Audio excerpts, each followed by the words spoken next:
Welcome to CryptoBanter.com. I'm CryptoMan Run, and I come to you every day at 10 a.m. EST, and it's not 10 a.m. EST. So you're asking yourself, well, what's Run doing on the airwaves? Again, you've just had a show.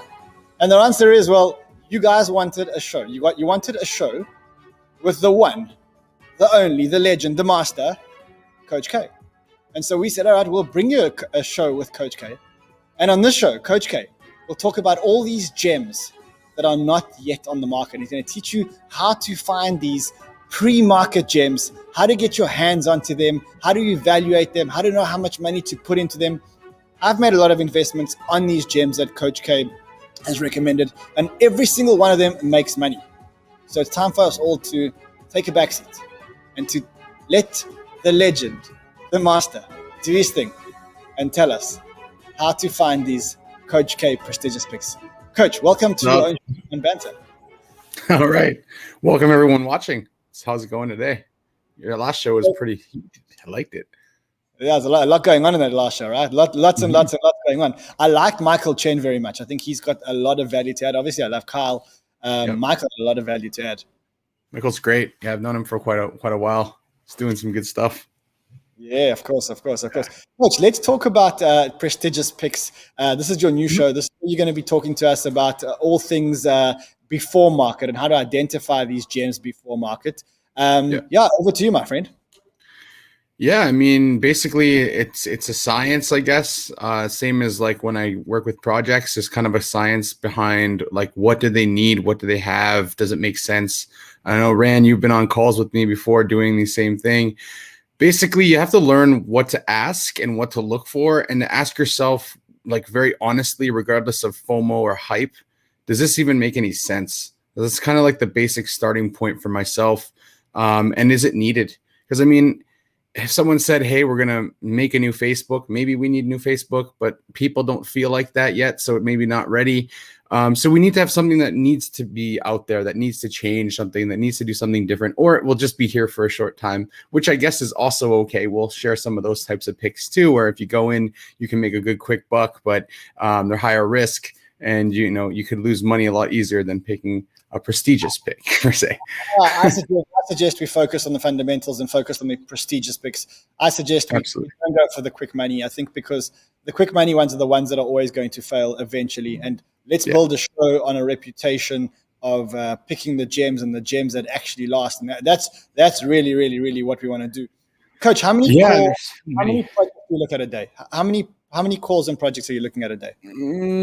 It depends on the day. Some days I'm like, I just can't listen to any more projects because it's been so many, but usually like 3, I would say, maybe 4, depending on the day. I look through them. Generally, it will take me 5 minutes to know if it's something I'm interested in. And in a lot of stuff, because of the network that I've grown, it comes from my friends and people that are obviously involved in crypto that say, hey, we're starting a project, or we're marketing for a project, or we're doing this. So obviously they get my ear a little bit more than some random person emailing me, for example.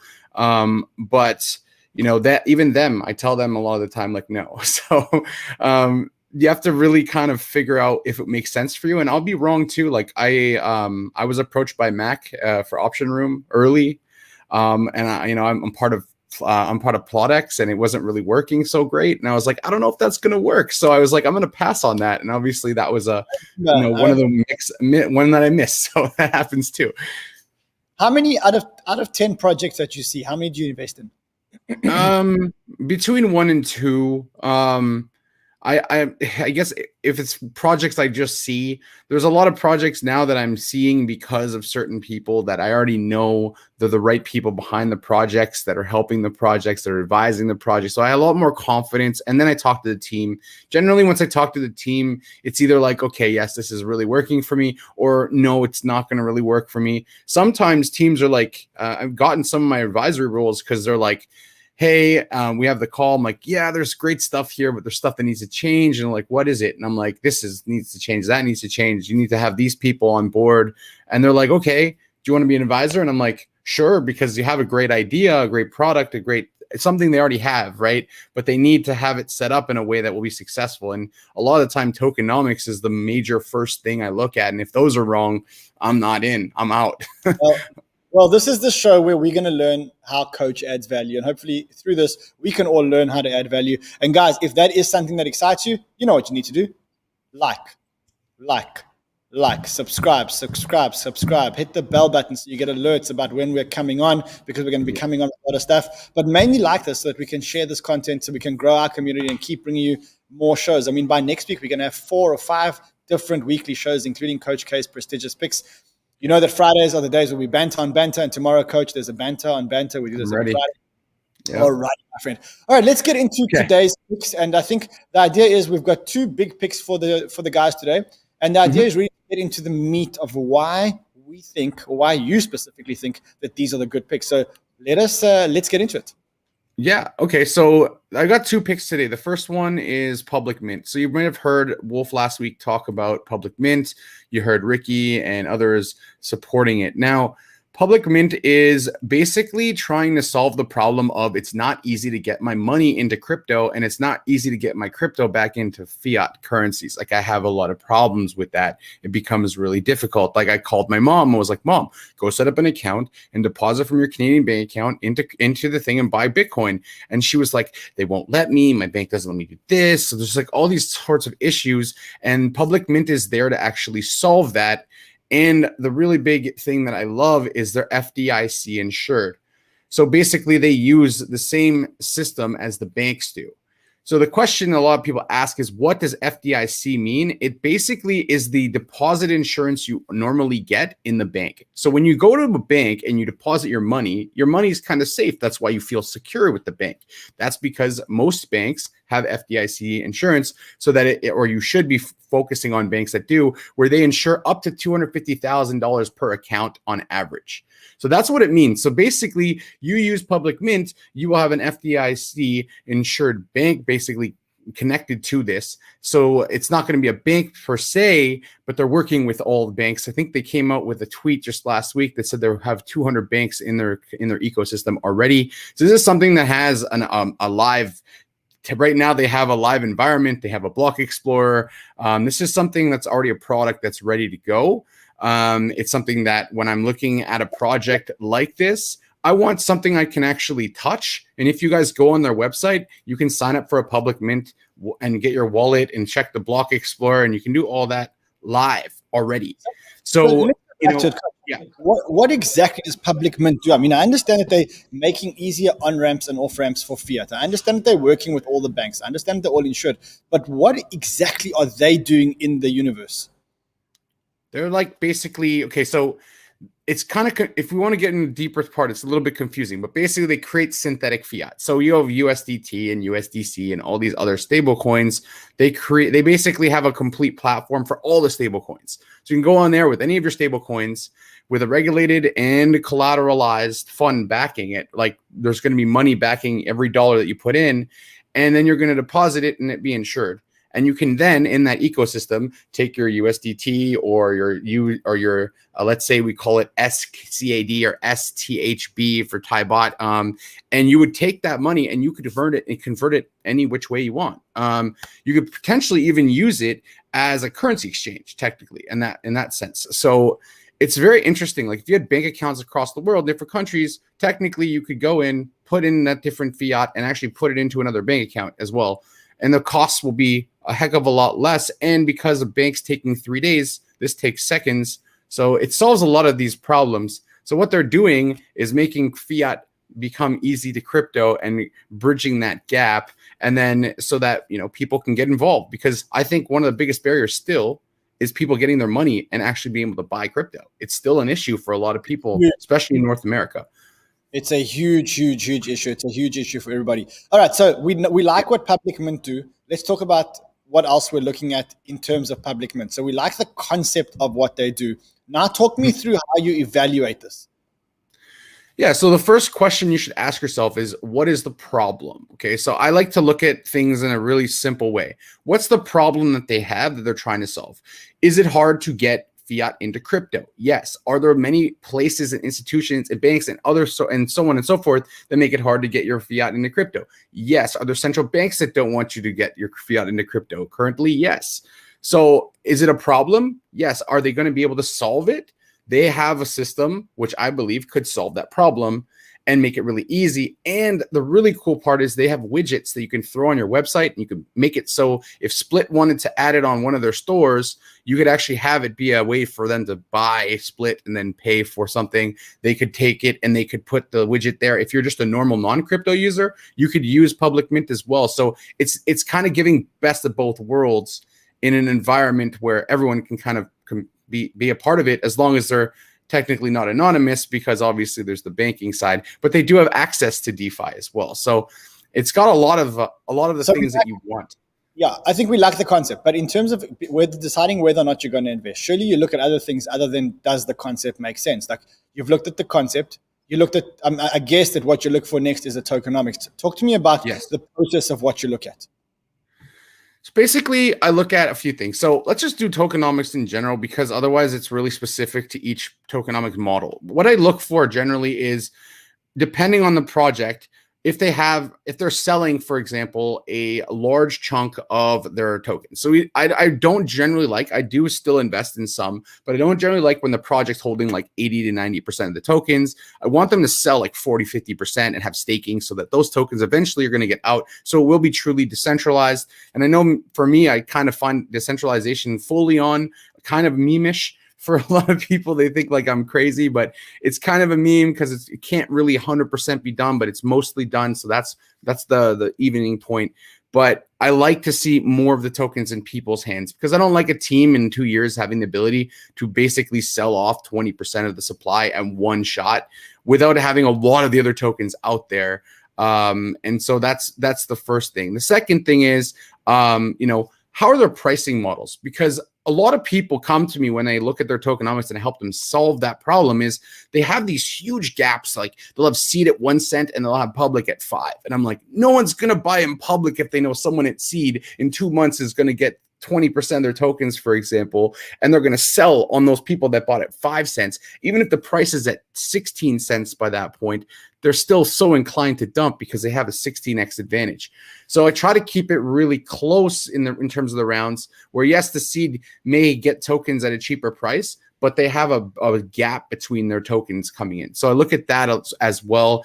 And then obviously, does this product even need a token? So is the token going to be used in this ecosystem, or is it just there to raise money for the project? Because sometimes projects come to me and I'm like, this is a great idea, a great business model, but I don't want you to turn to XRP. Doesn't need a token, doesn't need a token, doesn't need a token. It's purposeless even sometimes. I'm like, there's no purpose for you doing this. You could have a business, you could set up your business, you could use this technology in your business, you could be very successful. It's kind of like my whole feeling about Ripple. Like, you really don't need XRP, guys. Even their own founders sold all their XRP. Why? They sold it because they don't need it. They need that Ripple tech. That's why they sold it, to buy more stuff for the Ripple company. That's why Ripple company has done so well, and why I've said from the very start, buy Ripple shares, buy Ripple equity. It will do really well. All right, let's talk about if the viewers here want to be able to get their hands onto public mint. Can they still get their hands onto public mint? Yeah, absolutely. They're doing their Polkastarter IDO. I think it's on Monday. I believe it's on Monday. The 23rd. 22nd. 22nd. Yeah. The next day is Super Farm. 22nd is Super Farm. 23rd is public mint. Sorry, I mixed those two up. So yes, 22nd will be Super Farm. The 23rd is public mint on Polkastarter. Both you should probably get into. We've already talked about Super Farm. That's why I'm not talking about it today. But definitely get your hands on that. It's probably one of the most sought after coins I've ever seen in the OTC market ever. People offering like 20x already, just so they can get their hands on it. So it's nuts. I haven't seen any of that. Let's go on to the next token that you want to speak about, just in the interest of time, because I want to keep these shows under half an hour. So what is the next token that we're looking at? So next token we're looking at is Tango. So you probably, if you guys follow DuckDAO, know that it is their next incubated project. And if you have seen their performance on incubated projects, you know that when I'm talking about having the right methodology, the right, kind of like a recipe, they have the right recipe. They get the right influencers. They get the right marketing teams. They get the right PR guys. They have a huge community. They have all those pieces to the puzzle. And I mean, if you look at the slide that Rand just posted, you can see that literally they have had 100x projects. They've been behind Bondly, which we really like, Base, which did 100x, Fios and DeFi Pi and Geek. Some of them have done better than others, of course, but I just really like the way that they go about it. And also, how they support the projects and stuff like that they incubate has been very positive. So I know, and also know the founders quite well in real life. So maybe it's a little biased, but I mean, results speak for themselves that they pick winners. And then we can talk now about the actual project Tango and what they're doing. So you got the right people behind it, and we like DuckDAO as an incubator. But what is it about this project that you actually like? So, I mean, it's kind of the same reason why I like projects like Yield App, right? The reason why I like Tango. Yeah. What does Tango actually do? It basically takes the complexities of you doing DeFi, period, farming and LP and all that stuff, and they're just simplifying all of that. So, they're taking all these complexes, and then on top of the simplification of it, tell me, Ran, have you ever gone and put liquidity into any of these projects? Every day, all day. Okay. From the moment I wake up in the morning, I'm farming for liquidity, bro. Awesome. Now the question is, okay, but the question is, the first time you did it, was it simple? Was it easy? Could you figure it out on your own? No. So this is basically Tango. It's taking that hugely complex Uniswap is like, oh, what the hell is going on here? I'm trying to figure out. You have the Uniswap page open. You're like, where's the pool? How do I add liquidity? So all that kind of like hard, difficult, trying to figure it out. And the UX is not really working well. They're kind of solving that problem. So I really love that, because taking something like DeFi, which a lot of people want to participate in and be a part of, and making it simple for people, makes it so that everybody can actually participate, because your mom or your uncle or your aunt won't be like, oh my God, I don't know what I'm doing. And they just drive you crazy with questions because you already know what you're doing, but the average person can't get in here. So Tango, in a nutshell, simplifies DeFi. It simplifies the DeFi platform, makes it more user-friendly, and then that, of course, will bring more people into DeFi, because if there is DeFi, if you ever use DeFi, you know that you got to be really, really, really proficient in crypto. I mean, you've got to add money to a liquidity pool. You got to know how to manage it. You got to know how to withdraw it. Then you get thrown with this impermanent loss. I mean, impermanent loss. I think I've lost so much money in impermanent loss. No matter how much money I ever make farming again. And so all these things, the problem is that it's very complicated to use. And unless you become a farmer, unless you say, look, I'm going to be a farmer. I'm not going to be farming cucumbers and tomatoes. I'm going to be farming yield. Then chances are you're not going to know what the hell to do. And so that is where I think I like a project like Tango, because Tango kind of says, look, don't worry, this is the dashboard. It works. We'll show you guys how to. That's where Tango actually solves a real world need. I really like the fact that they also are going to add educational content. As a former teacher and someone who came into crypto kind of starting to try to educate people around the whole concept of what crypto is, I really love that they have that as a part of what they're doing. And I love that they've actually they're trying to model what Robinhood did for stocks for DeFi, which this is something we need. We need simplification. So I like that. I want to try and get their website. Sorry, it'll take me a second. But I remember when I looked at their website, they said something like, we are the Robinhood of DeFi or something. Let me get that up. Yes, there we go. The Robinhood for DeFi. To get started, the Robinhood for DeFi. That's how they position themselves. So what Robinhood did for DeFi, these guys are going to be doing, what Robinhood did for stock trading, these guys are going to be doing for DeFi. Okay, Coach, so Tango launches when? I don't have the exact date. It's going to be launched on Duck Starter, I believe, or through DuckDAO through their incubation. So if you guys want to get in, the way to do it is to follow DuckDAO incubator and look. They will post in their dates of when they're going to do it. I think you'll either need to hold DDIM, their DuckDAO investment token or whatever it's called, and Duck token. So if you had either or, you can be a part of the farm incubation, or you can get. So they give many ways for the public and people to get in, but you have to do like what PokerStarter does and what Paid Ignition is doing. You have to hold some of their tokens to get access to their projects. But I think The it's one guys of those are- projects that's simple, but simple is usually a very good thing because KISS principle says keep it simple, stupid. And I really like that they're trying to just make it really easy for anyone to just come in and use it. And they got some pretty cool people on board, like a couple of the guys from Enigma, which is now Secret Network. And I see some really good stuff there, some good synergies that could come out. So, all right, Coach. Yeah. So that is for this week. We got ourselves our 2 picks. We've got ourselves a Key Tango, and we got ourselves Public Mint, all coming up very, very, very soon. Yep. I guess let's leave it at that for this week. Yeah, we could do one more. If you guys are liking staking, you can go. If you want to do one more, I mean, the guys have got to earn it here. We've got to get some likes. We've got to get some. Okay, we'll get them to get them with like, so I can show them something pretty cool they can do before another project launches. Likes, and we have 1,000 of you watching this right now. So when we get to 500 likes, Coach will give you guys one more. One more, baby. One more. Oh, the likes are flying, Coach. The likes are flying. Whoa, all right, fly. Let's go. Come on. 300 Come on, guys. Likes. I see 300 likes. Do I have 350? Do I have 350? Come on, let's see this go. 316. 316. We've got 175 more likes, and then Coach will give you one more. I was expecting 2 for today. I'd love to know. So let me smash the like button while I'm here. Yeah. I've just smashed the like button. I was number 364, 383. We've got Big Boy DeFi Pants. He liked 20 minutes ago, man. Thank you, Big Boy DeFi Pants. We've got go, guys. We've got King Coach. We've got the explosion going on. 400. We've got Brian. Brian Rothberger says, you're the man, Ryan. You know how to do it. Guys, I'm doing this for you guys because the more likes, the more this shares. And the more this shares, the more we get our crypto love to the world. And that's how it all works. All right, we're close enough. We're in about 450 or 416. 460. Come on, boys. Ladies, go. As I would say, Coach, what is the last one that you want to talk about today?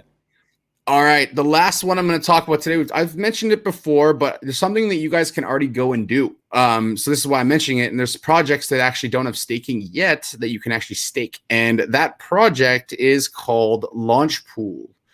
So I've shared my screen with you, Randy, if you want to share it. And I'm going to show people how easy it is to do it. So if you go to launchpool.xyz, stake.launchpool.xyz, they have the join the club here. You can go right now and you can stake all different types of tokens to earn LPool token. So what that means is if you haven't got in and you're like, well, I missed it. Well, you didn't miss anything. You can stake up to 2,750 bond, 27,500 Bondly. You can stake some paid. If you guys like paid, if you have polls, you can stake polls. You can stake STPT sharing, Uniswap token, Sushi, and Rune. So it gives you a lot of opportunities to stake, and you can go on there and earn that token. So if you're just holding any of these tokens, you might as well earn. So I'm holding a bunch of Bondly. So I threw it in there and I was like, all right, let's earn some Bondly. Let's earn some L token because I'm getting some anyways and I'm invested, but I want more because I think this project's going to do extremely well and it's not out yet. So if you haven't got in, this one you can get in right now by just going on the website and getting involved there. And they will launch, they did one price for all the tokens, which I like. So they didn't have it. And it's a 90-day unlock and that's it. So everyone was seeded and it's backed by funds. So the thing I really love is literally funds started this. A bunch of funds are connected to it. They're going to incubate projects in there. There'll be good opportunities there for you guys as well. So I'll probably talk about some of the stuff that comes out of them when they're ready and launched as well. So pretty exciting times. Oh, and also Master Ventures is behind them. One of our friends, Kyle. So there'll be some good synergies, I think, there. Yeah, earlier we're going to have him tomorrow. All right, Coach, we'll see you tomorrow because it's Friday afternoon Banter tomorrow. Don't forget that tomorrow, Really, Friday. I'm ready. Thanks for having me again. Your own show next week. And I think what we'll do next week is we're going to move it to before my show because a lot of the comments here were saying that you're at the same time as BitBoy Crypto. And I don't think we should have 2 shows at the same time. And so we'll move it, but we'll let you guys know. Coach K, thank you so much. Thank you. We'll see you guys all again tomorrow with Coach K's very own show, which of course is called Prestigious Picks. Crypto Banter is a social podcast for entertainment purposes only. All opinions expressed by the hosts, guests, and callers should not be construed as financial advice. Views expressed by guests and hosts do not reflect the views of the station. Listeners are encouraged to do their own research.